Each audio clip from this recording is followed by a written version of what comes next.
Olá, bem-vindos, bem-vindas a mais um podcast Conversa Sustentável, desvendando o S do ESG. Eu sou a Vivian Blaso, co-idealizadora do Cidades Afetivas, sócia fundadora na Conversa Sustentável, professora, pesquisadora e artista. E hoje, para a nossa conversa, nós vamos chamar o professor doutor José Correia. Zé Correia, chega para a conversa. Olá, Vivian. Prazer estar aí conversando com você e com os nossos ouvintes e espectadores. Bom, então estamos aqui para falar das eleições dos Estados Unidos, é isso, né?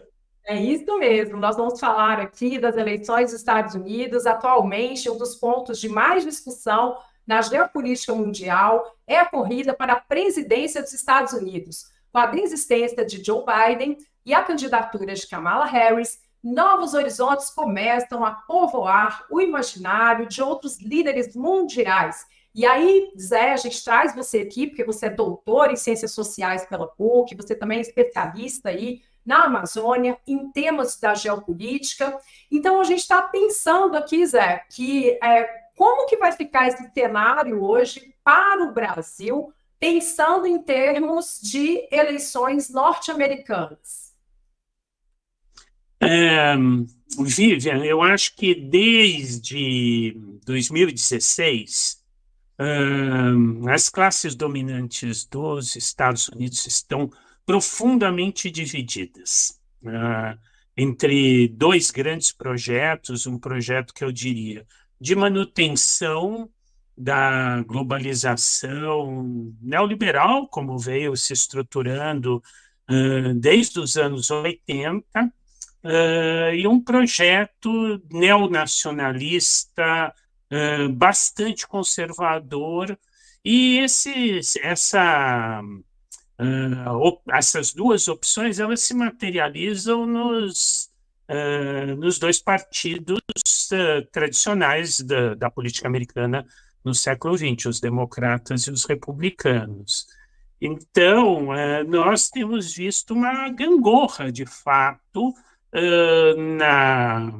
na política mundial em função das eleições americanas. Em 2016, por exemplo, o Trump redefiniu um alinhamento histórico que vinha desde os anos 70 de aproximação dos Estados Unidos com a China e buscou uma aproximação com a Rússia do Putin, ao mesmo tempo que passou a localizar na China o principal adversário estratégico. A gente teve em 2020, com a eleição do Joe Biden, uma nova redefinição que, de certa maneira, nós vemos se expressar na guerra da Ucrânia. E agora também o mundo fica na expectativa do que vai acontecer em novembro nos Estados Unidos, porque dependendo de quem é eleito, se a Kamala Harris ou o Donald Trump, o mundo vai para alinhamentos diferentes, vai para, digamos, grandes definições políticas que vão afetar a vida de bilhões de pessoas. Por exemplo, o Trump já disse, se ganhar, acaba a guerra, resolve a guerra da Ucrânia. Como? Basicamente entregando os ucranianos para os russos, né? Deixando de apoiar o governo do Zelensky e a luta dos ucranianos contra os invasores russos. A mesma coisa nós temos na China. É evidente que o Biden desenvolveu uma política de muita um braço de ferro. Continuou o braço de ferro iniciado pelo Trump com os chineses, em torno de que, essencialmente, do bloqueio do envio de chips de alta qualidade, os mais poderosos, que são essenciais para o desenvolvimento de inteligência artificial, para a China. Então, isso é um elemento importante de tensão no mundo hoje. Isso é o equivalente contemporâneo ao que foram a corrida pelos encouraçados antes da Primeira Guerra Mundial ou a disputa dos mísseis no auge da Guerra Fria nos anos 50 e 60. Hoje é o controle das tecnologias, digamos, de chips de alta potência. Então, ao lado disso, nós temos tensões permanentes ali no Mar da China, entre a China, Filipinas, Taiwan, que podem escalar em conflito militar. Então, é evidente que o Trump tem uma posição muito mais imprevisível sobre essas questões do que os democratas, seja o Biden, seja a Kamala. O único ponto que eu acho que existe um consenso bipartidário é no apoio a Israel digamos, no esmagamento da rebelião, na guerra de Gaza, né, que está tendo um custo humanitário horroroso, gigantesco, são dezenas de milhares de mortos, a maioria mulheres e crianças, mas que os dois partidos, pelo menos o establishment dos dois partidos, se mantém coeso na defesa da política que está sendo seguida. Aí tem uma tensão grande na base do Partido Democrata, os protestos mais fortes dos movimentos jovens, dos movimentos sociais, que a gente poderia chamar mais à esquerda, foram todos em solidariedade ao povo de Gaza. Então, os democratas estão pagando um preço pela política que estão bancando de apoiar as políticas, eu diria, tresloucadas do Netanyahu, porque uma coisa é condenar o ataque e reconhecer o direito dos israelenses à autodefesa. Outra coisa é a política de genocídio que está sendo implementada, inclusive com a limitação de envio de comida, de medicamentos. Então, a situação no mundo tem se tornado cada vez mais tensa, e a eleição norte-americana define o que vai ser feito a respeito desses 3 pontos, pelo menos, que são decisivos para o mundo. Muito bom. Ô Zé, daí fiquei pensando aqui, antes até de eu passar para a próxima pergunta, lembrei daquele livro Como Morrem as Democracias, né? Então, tem uma passagem do livro que eu gostaria que você comentasse. Logo no prefácio, as 2 regras informais decisivas para o funcionamento de uma democracia seriam a tolerância mútua e a reserva institucional. Tolerância mútua é reconhecer que os rivais, caso joguem pelas mesmas regras institucionais, têm o mesmo direito de existir, competir pelo poder e governar. A reserva institucional significa evitar ações que, embora respeitem a letra da lei, violam claramente o seu espírito. Portanto, para além do texto da Constituição, uma democracia necessitaria de líderes que conheçam e respeitem as regras informais. Você poderia comentar, Zé? Eu acho que isso se aplica não só aos Estados Unidos, mas à Europa, a todos os países que têm regimes, de alguma maneira, referenciados em democracias liberais. Isso vale para toda a América Latina, isso vale para uma parte importante da Ásia. Inclusive, a maior democracia do mundo é a indiana, pelo menos era. Mas sobre isso e essa passagem específica, eu diria que o mundo se organizou depois da Segunda Guerra Mundial com base num certo pacto civilizador. A derrota, a aliança, digamos, do liberalismo com o socialismo, ou dos liberalismos com os socialismos, resultaram no esmagamento do nazismo, do fascismo, dos nacionalismos conservadores extremados, radicais, do período da primeira metade do século XX. Nasce, então, uma pactação explícita e implícita. Explícita porque foram acordos entre as potências, foram declarações, como a Declaração Universal dos Direitos Humanos, de 1948, que, de alguma maneira, referendam o que é o caminho da sociedade desde então.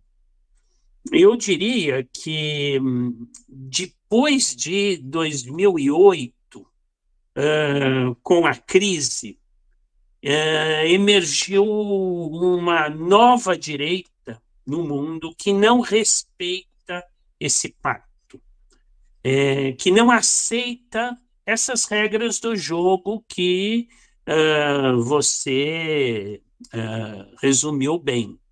Essa nova direita ou extrema direita, ela se articula internacionalmente, ela é nacionalista de um lado, mas, acima de tudo, antiglobalista, contrária ao projeto de um cosmopolitismo multicultural, multiétnico.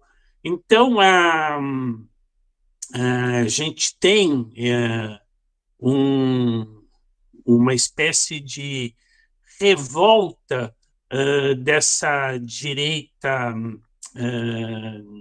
dessa constelação de extrema-direita conservadora, que envolve fundamentalismos religiosos, iliberalismos, populismos nacionalistas, que, de alguma maneira, quer dar marcha atrás na modernidade. Em tudo isso que foram ganhos sociais importantes das últimas, mais de meio século, né? De direitos das mulheres, você ia falar? Da pauta ambiental. Da pauta ambiental, das populações racializadas, inclusive os direitos dos povos indígenas, dos imigrantes. Então, nós temos uma agenda de uma sociedade que vai incorporando, incluindo nos detentores de direitos e de cidadania, parcelas cada vez maiores da população. Mas isso se faz em detrimento de setores que, por exemplo, dos homens, o caso claro, por exemplo, são os homens brancos anglo-saxões e protestantes nos Estados Unidos, né, que vão se sentir passados para trás por toda uma série de leis que, de fato, vão viabilizar o que foi o resultado da Guerra Civil Americana lá em 1865, né? Então, no caso específico dos Estados Unidos, mas isso vale para a Europa, com os imigrantes do mundo da África, do Oriente Médio, a os imigrantes turcos foram responsáveis por muito do sucesso econômico da Alemanha, mas são vistos como estrangeiros, mesmo na segunda e terceira geração, ou os árabes na França.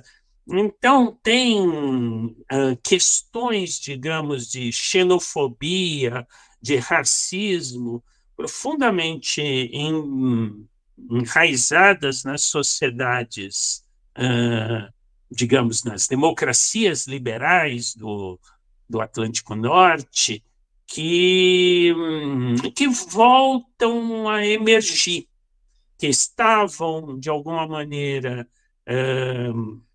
abafadas, mas que com a crise de 2008 voltam a emergir. Os perdedores da globalização, eles começam a se manifestar e dão voz, dão procuração, não só voz, mas dão procuração a líderes políticos nacionalistas conservadores de extrema-direita.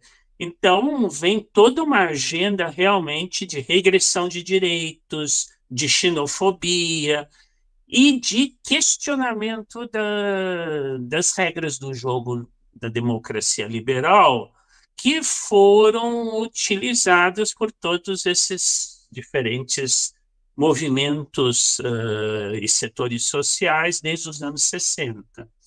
Então, eu acho que há não só uma tentativa de se voltar atrás às engrenagens da história, mas também um ceticismo, uma negação do que são as formas de conhecimento do mundo moderno, Novo, a né? ciência, por exemplo. É uma negação ao novo, né? O que é novo? Quer dizer, se a gente chegou com todo esse progresso, com toda essa tecnologia, se já sabemos muito mais do que sabíamos anteriormente, por que não, né? Tentar entrar dentro dessas regras dos jogos institucionais, como para que a democracia possa ter esse respiro, porque eu sinto, Zé, que a gente está vivendo um grande mal-estar, né? Como você falou, gostei da palavra constelações, é uma constelação de mal-estares, né? Tem uma pergunta aqui dos nossos ouvintes, né, da nossa audiência, do Pedro. Como a vitória da Kamala Harris poderia, por exemplo, afetar o conflito na Ucrânia, Zé?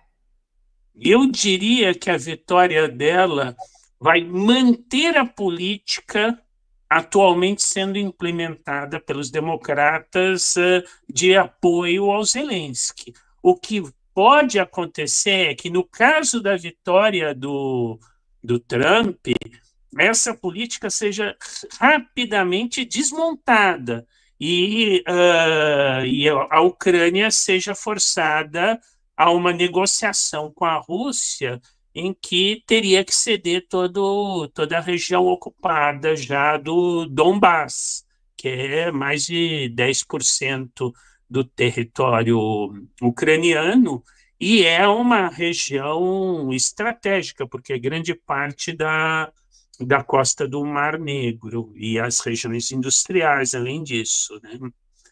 Então, eu acho que essa é a questão. Se a Kamala Harris for eleita, ela mantém a política. Se o Trump for eleito, ele já disse que vai, em uma semana, resolver o problema da guerra da Ucrânia. Então, não sei, pode ser assim, antecipado dizer, mas talvez a gente tenha uma luz aí na direção de uma paz, né, de uma pacificação após as eleições norte-americanas. O que você acha?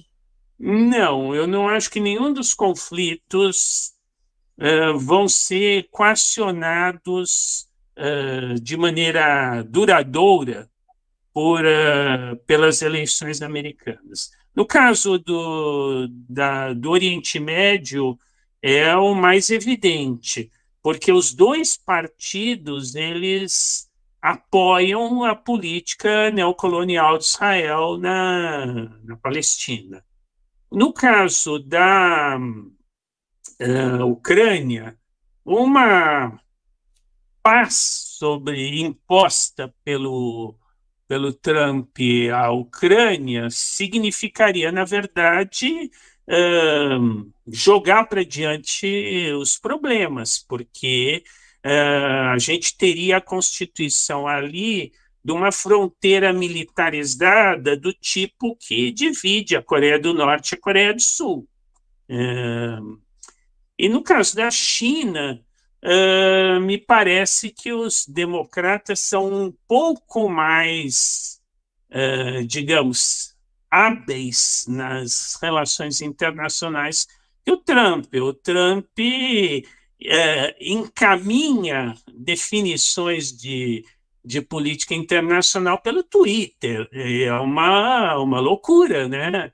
Mas não me parece que as eleições americanas vão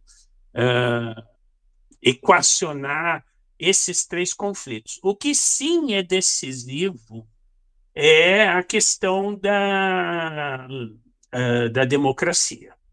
A vitória do Trump legitimaria toda essa corrente antidemocrática e liberal que usa das regras, digamos, do jogo democrático para solapar a própria democracia e estabelecer regimes autoritários,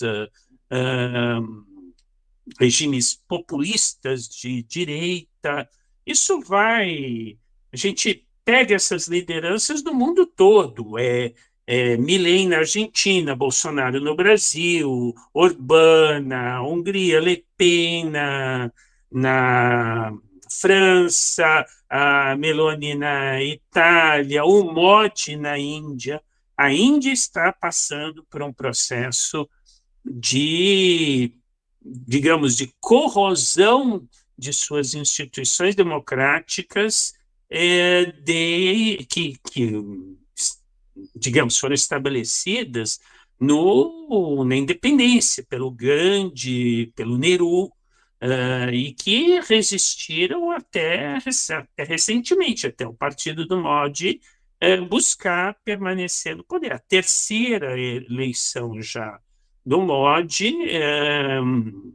Bom, outro exemplo, o Erdogan na Turquia, é o típico líder que apela para o fundamentalismo religioso, ele como o Modi, né, se contrapõe à secularização da sociedade, novamente, fazer voltar atrás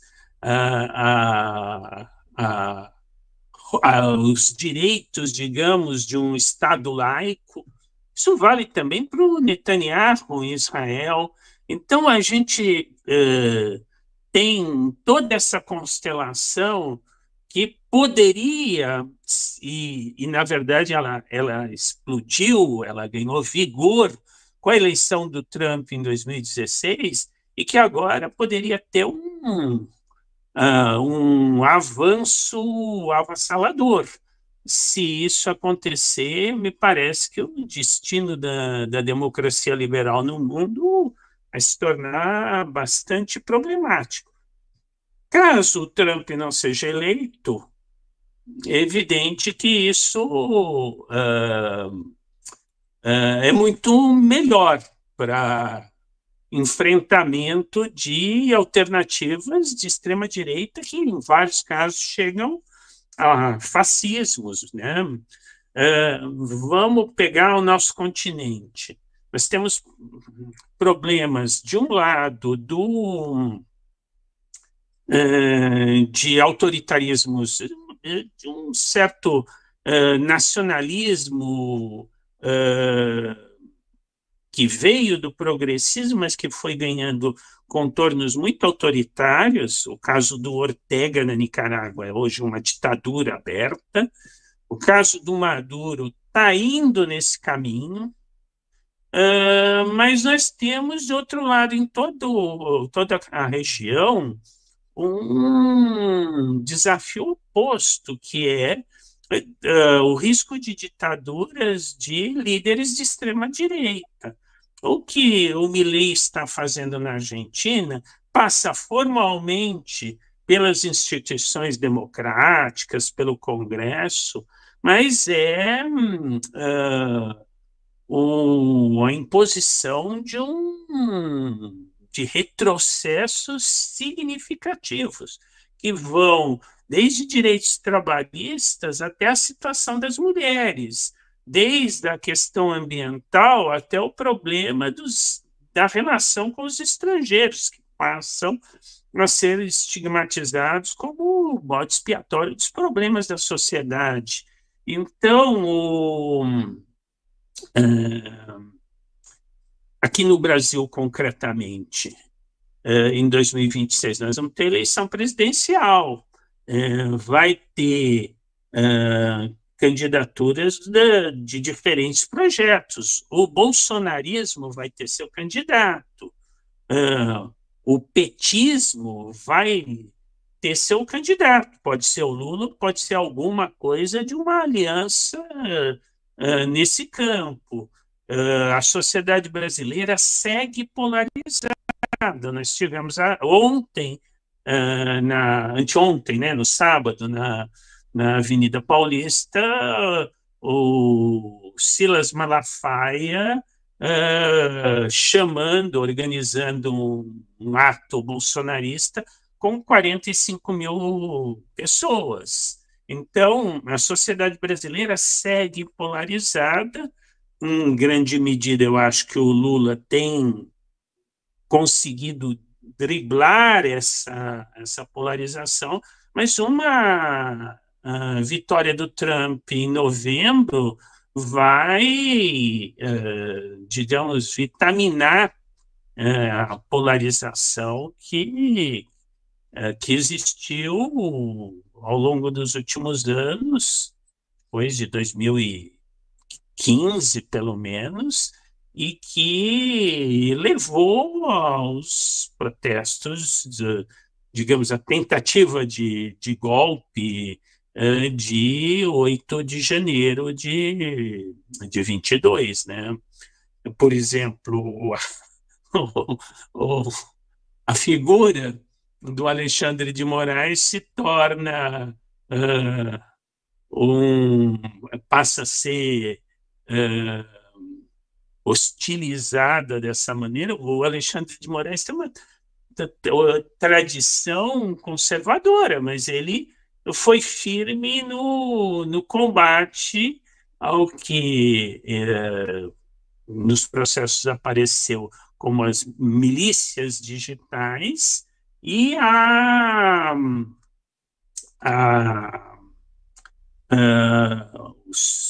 tentativa de golpe de 8 de janeiro. Então, tudo isso está posto, está na mesa aqui, literalmente. Isso pode ser mais ou menos deixado de lado, ou pode virar uma coisa muito explosiva. Eu diria que o fator mais importante para essa disjuntiva é a eleição americana de novembro. Uau! Zé, e aí, para encerrar, queria só assim, te perguntar, e as eleições municipais aqui? Como é que você está vendo as eleições municipais no Brasil dentro dessa aula maravilhosa que você deu aqui de geopolítica para nós? O que você acha, né? O que pode acontecer se a Kamala Harris estiver como forte candidata ou se o Trump estiver como forte candidato? Quais são já essas repercussões nas redes sociais, né? O que você está sentindo aí? Eu acho que, a não ser que tenha um desastre de um dos candidatos amanhã no debate, que é o primeiro e talvez seja o único debate televisivo da campanha, a não ser que tenha um desastre, eu acho que as torcidas vão ficar armadas do mesmo jeito. E, e eu acho que essa eleição está, apesar das tentativas de nacionalização, as eleições municipais que estão ocorrendo, elas estão bastante fragmentadas. Não, os problemas que os candidatos estão enfrentando, as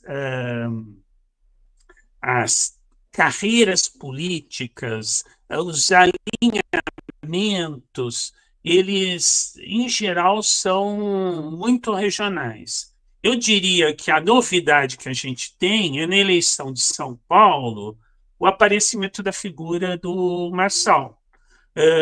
Por quê? Porque é uma liderança que é extremamente radicalizada, perigosa para a democracia, que vai disputar com o bolsonarismo o mesmo projeto, a mesma base social. Esse é um elemento novo. De resto, o que a gente vai ter? Bom, um candidato como Paes no Rio de Janeiro já está eleito no primeiro turno. Em Porto Alegre, o problema é, obviamente, o balanço do desastre que se abateu sobre a cidade. Então, cada caso, a gente tem situações próprias de eleições municipais, que são mais fragmentadas, mais focadas em problemas locais. A eleição de São Paulo, um pouco menos, e o elemento realmente que pode ter repercussões mais estratégicas é essa, digamos, emergência de uma nova figura na extrema-direita, querendo conquistar espaço na cotovelada, né? Não. Então, a eleição de São Paulo vale a pena acompanhar, porque ela realmente pode trazer novidades. Não está definido. Muito bom. Zé, eu queria agradecer a sua participação. Para quem quiser saber mais sobre geopolítica, se aprofundar, quer deixar alguma dica de livro, uma dica de um bom site, algum podcast? Olha, eu estava lendo aqui, justamente está aqui debaixo da minha cama. Opa! Tudo bem, ao vivo. Esse livro aqui, ó. A Guerra dos Em Chips. termos de geopolítica, é a coisa mais interessante que saiu nos últimos 2 anos. A Guerra dos Chips é a disputa entre Estados Unidos e China para quem controla a tecnologia digital. Realmente recomendo, é um livro... Bom, o autor tem uma perspectiva muito pró-Estados Unidos, ele, de certa maneira, construiu o livro em cima de dezenas e dezenas de entrevistas de lideranças das empresas americanas que estão nessa disputa, mas eu recomendo. Olha, foi um livro que me surpreendeu, bastante detalhado, ajuda a gente a entender o mundo das inteligências artificiais e todas as mitologias que se constroem ao redor disso. Zé, muito obrigada. Volte sempre quando você quiser. As portas estão sempre abertas aqui para você no nosso podcast. Nós, da Conversa Sustentável, temos como causa o Cidades Afetiva, um observatório de práticas sustentáveis e regenerativas. O nosso propósito é inspirar pessoas e organizações a redesenharem suas comunidades de forma colaborativa, tornando-as mais generosas e regenerativas. Bom, eu queria, então, de novo aqui agradecer vocês pela audiência, que vocês continuem assistindo os nossos episódios, façam aí o download do nosso e-book para transição socioecológica, esse download ele é gratuito, e o nosso podcast Conversa Sustentável tem sempre um novo episódio que entra ao ar às segundas-feiras, às 9 da manhã. E você pode ouvi-lo nas plataformas do YouTube Music e Spotify. E aqui, acompanhar ao vivo uma vez por mês no canal do Cidades Afetivas. Obrigada, pessoal. Até a próxima. Tchau!